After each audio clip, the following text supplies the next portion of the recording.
Good afternoon, YouTube subscribers. This is Harper coming back to talk with you, offer you a soundbite.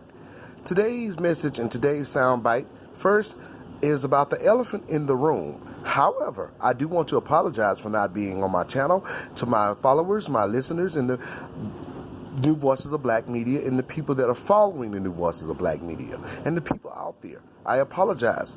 YouTube has gave a lot of people problems. They gave me some problems about devices, how to use it, when to use it, kind of just like detouring on topics. I don't know what I may have said that may have been strong or may have reached out and touched somebody. I don't know, but we do know YouTube have been censoring a lot of people's talks and sound bites and videos according to politics, according to the interest of our democracy, according to what goes on in terms of political exchange, political arena, especially in terms of the slave descendants and the New Voices of Black Media, and also the foundational Black Americans.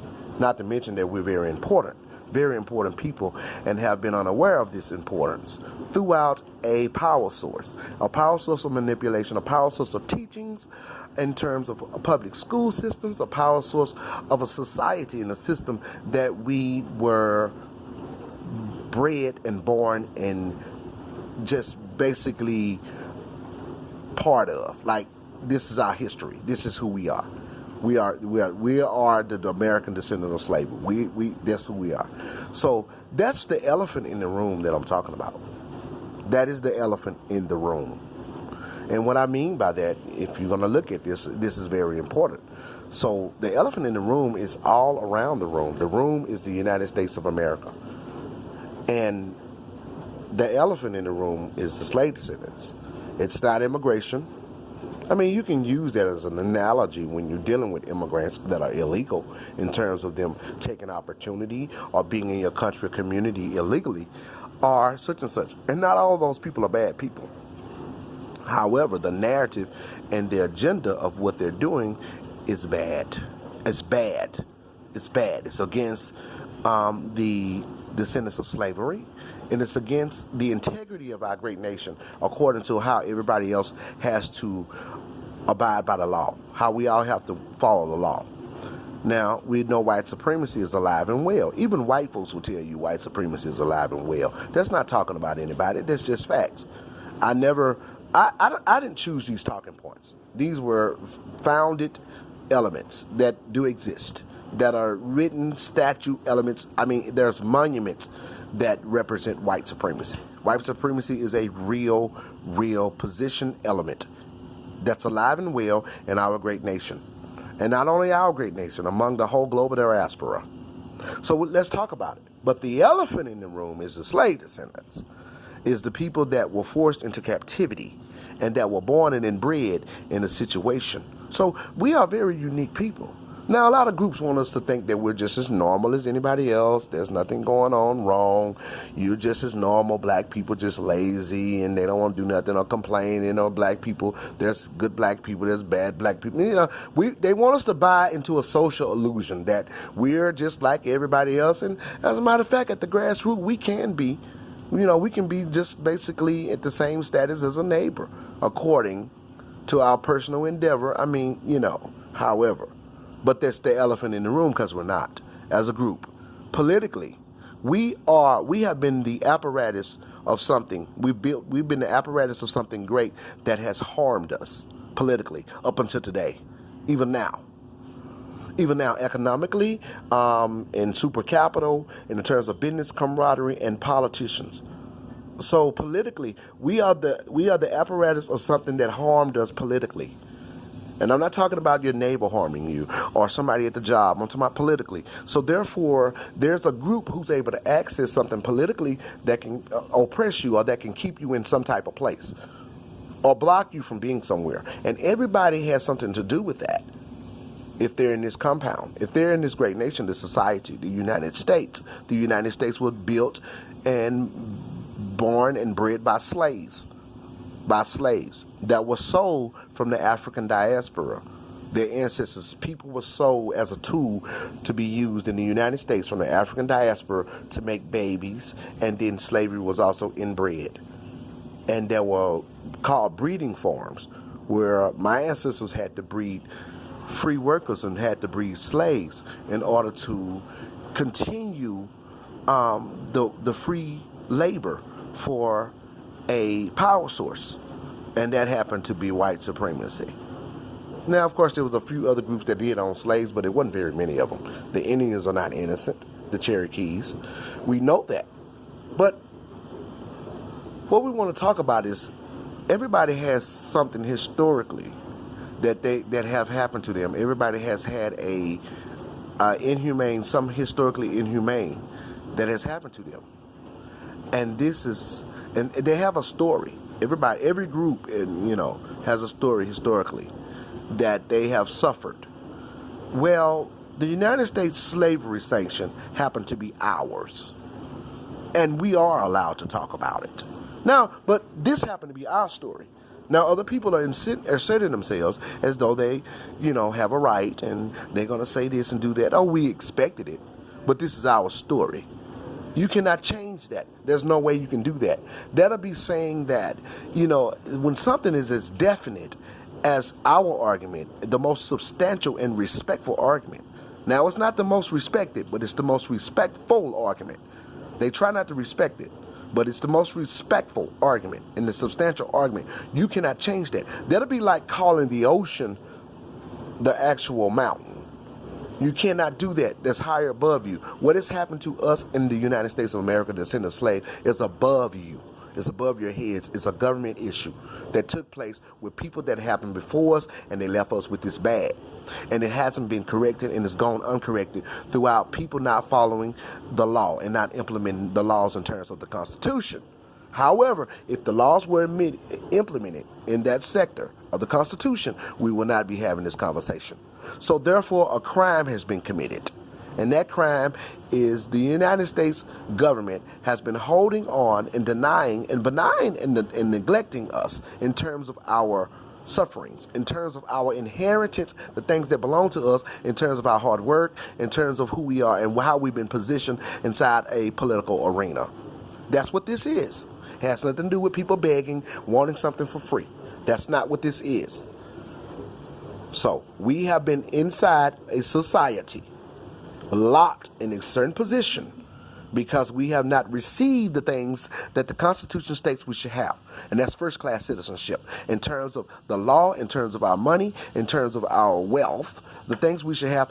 And now what that has done, because we have not received these benevolent tangibles, what that has done is put us in a place and position us in a place against generational wealth in a form of servitude. And what I mean when I say that is that we're out, we're promoting people, we're working, we're doing business, we're working on people's jobs, we're working on people's engines. People got super capital, except for us. People get certain loans because of their group or who they are. There are certain groups who own banks. You got the Bank of America, the Italians, the Latinos get a lot of stuff from Wells Fargo.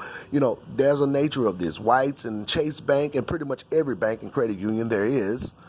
So therefore, that position a certain group to just be in that space. And this is an economic slavery, but it's slavery still. You only let out to do so much in terms of the masses of you, and I mean the slave descendants. There's a few who've gotten out the gate, Ben Carson and all, maybe Oprah Winfrey. Bill Cosby, he's the inventor of America's Dad, as a matter of fact. Oprah Winfrey, all these people. However, they still have to deal with the same element in terms of a power source on their level. It's levels to this. Yet you're still the descendant of slavery. So when you look at the federal government website, whether you're a millionaire or billionaire, in terms of you being a slave descendant, how do you exist in terms of community on the federal government website? You're considered poor. You have no business camaraderie. You have no wealth in terms of community support. Unless you deal outside your group, unless you denounce your blackness. This is bigger than a people. This is bigger than what most people are talking about. This is my point. And we are the elephant in the room, the slave descendants. So what do you expect to happen if you cannot exchange with your group, the group you came from, the group that was oppressed, and unfortunately they apologized, so to speak, about slavery? It is the elephant in the room. It has been America's sin. Due to the fact that other groups have already received reparations and other bonuses, other tangibles concerning who they are and what has happened to them, even in other countries. The Holocaust happened in Germany, but the Jews were able to do business with the United States of America, and they got a incentive of people understanding who they are as though they are important. People are important. Groups are important. But have they been written in the political arena in terms of the constitution of their society that they are important? The descendants of slaves have not. We have not. We have been the only group that have not received any compensation due to who we are and what has happened to us inside of society. So that's left us in a dire situation for the most part in the masses. Now, let's understand that a lot of us, we can do our own thing. We can grow, we can go to college, but we have to pay back college tuitions. There are groups who have reparations in the United States of America that do not pay back college tuitions. Now, which better group needs that than the slave descendants? Which better group needs that than the American descendants of slavery? As a matter of fact, I enjoy that acronym because it's tied to the America. America is tied to American, ADOS. Which other group can you say that really can use that? And as a matter of fact, when people get wealth and have a better sense of exchanging in terms of being comfortable with their family, taking Medicare, and having jobs and what they're going to eat, they tend to think better. They commit less crimes. So, what kind of crimes is these Black Americans, foundational Black Americans, my brothers and sisters, are committing in these places, in these ghettos and hoods, places called ghettos and hoods, that they pretty much made the society allowed to be that way? It was very methodical. So what kind of crimes are they committing? They're committing impoverished crimes. When people don't have what they need to access something for the greater good, they commit crimes. They have a lot of sex, and they commit crimes. They do a lot of what most people would call shucking and jiving. And that term has been used toward my people due to the fact that they have been pretty much abandoned in terms of a society in the political arena. See, if you get the head, the such and such a follow. That's an old saying. So the head is the government. So a lot of people asking questions. Well, why don't Black people start something that would be the apparatus of their communities throughout the Black millionaires, billionaires in Hollywood? They start naming people. But this is bigger than millionaires and billionaires. This is a lot bigger, what we're talking about. This is a government issue.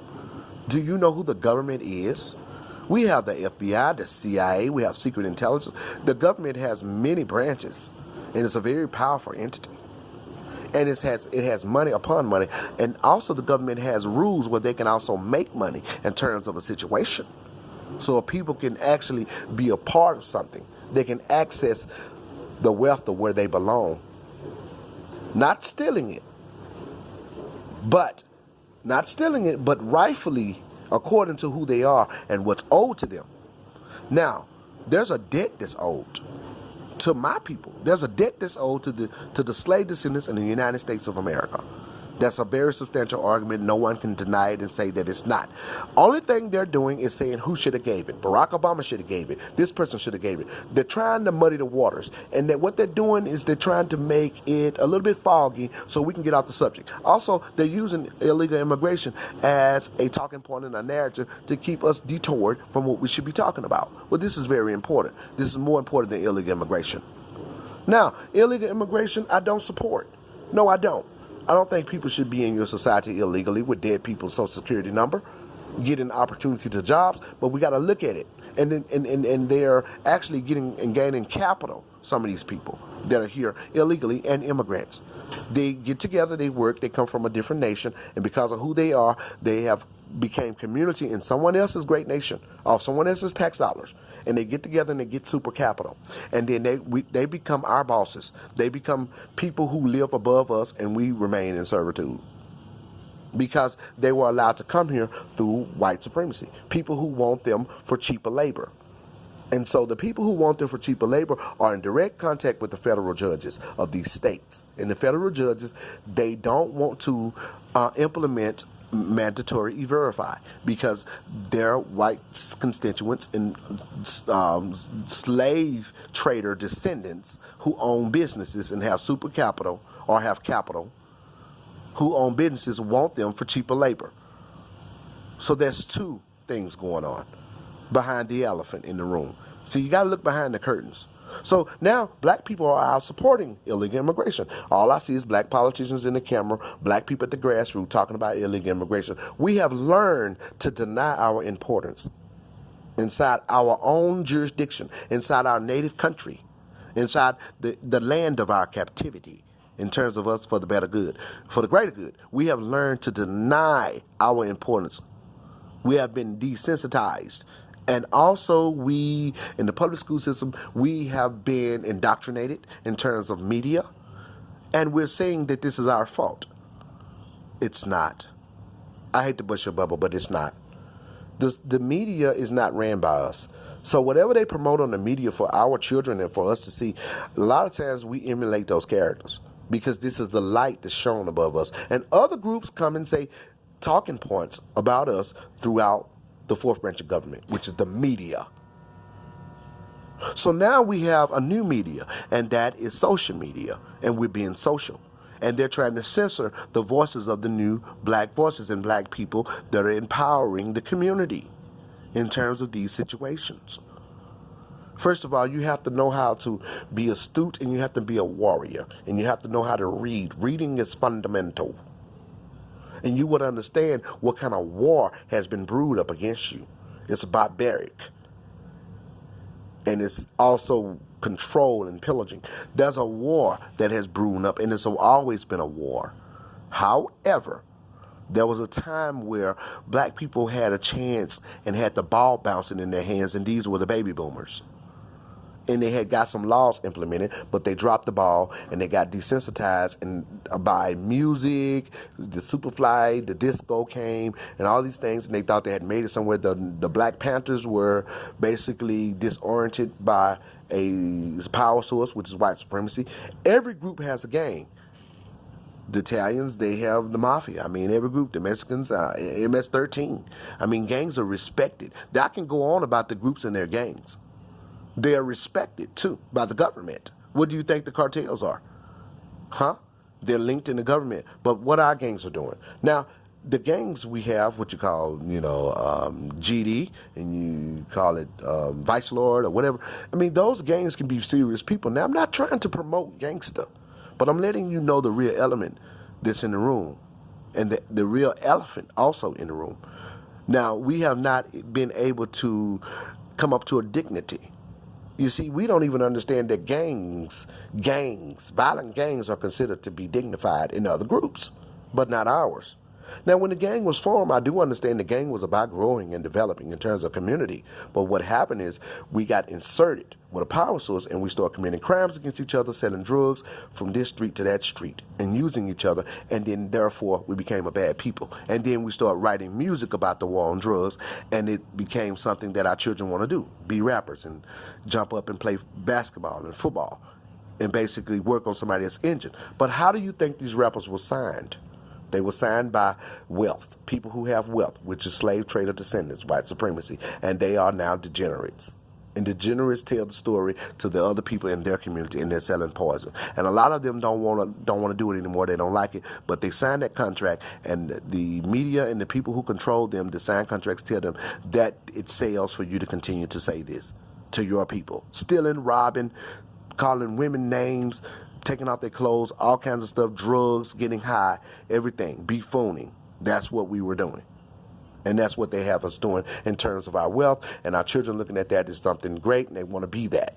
And that's not good. That's keeping the community in chaos. But it's also methodically and neatly arranged. Okay?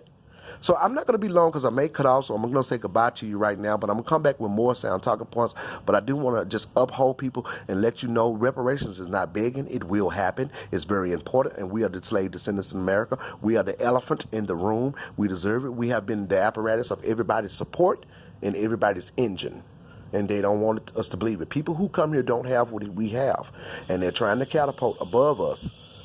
So that's one agenda I go with the president. However, If you give us what we need, we shouldn't be working for anybody. We should be hiring people. We should have that type of dignity, integrity. But when you deny a person something, they not only disenfranchise in terms of what they're going to eat and look for and live, but in terms of learning.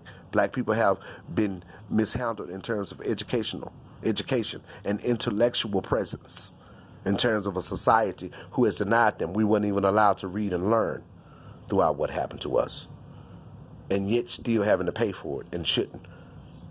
You see, we have to look at this thing solely and clearly. And let's be clear about it. Reparations belongs to us. That's our inheritance.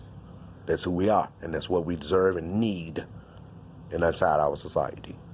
It's what we deserve. So I love 8 American Descendants of Slavery.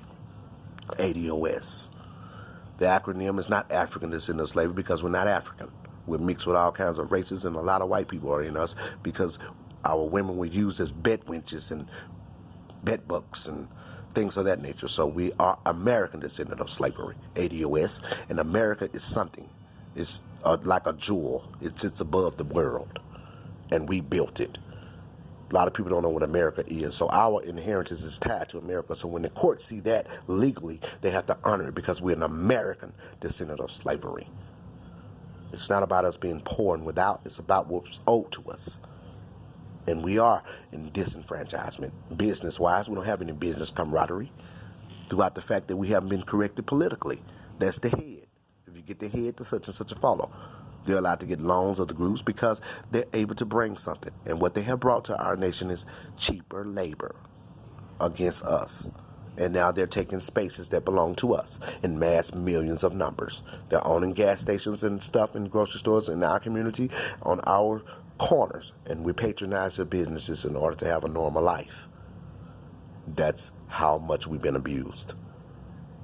So what are we going to do? We're going to dismantle that situation? See, a lot of people think it's just about white supremacy. No, it's about every other group who has done business with white supremacy. If you are owner to something and you the wife and you got millions of dollars and you got a husband and he only worth $10,000 and you had 4 boyfriends while you were married because you got so much power and he got used to that lifestyle, when you get ready for divorce, if he can prove that this wife has done this to him, she has to pay him alimony because he was her slave, basically, because she was a power source. That's how the courts look at that. That's what alimony is for. Somebody abused you and they had more tangibles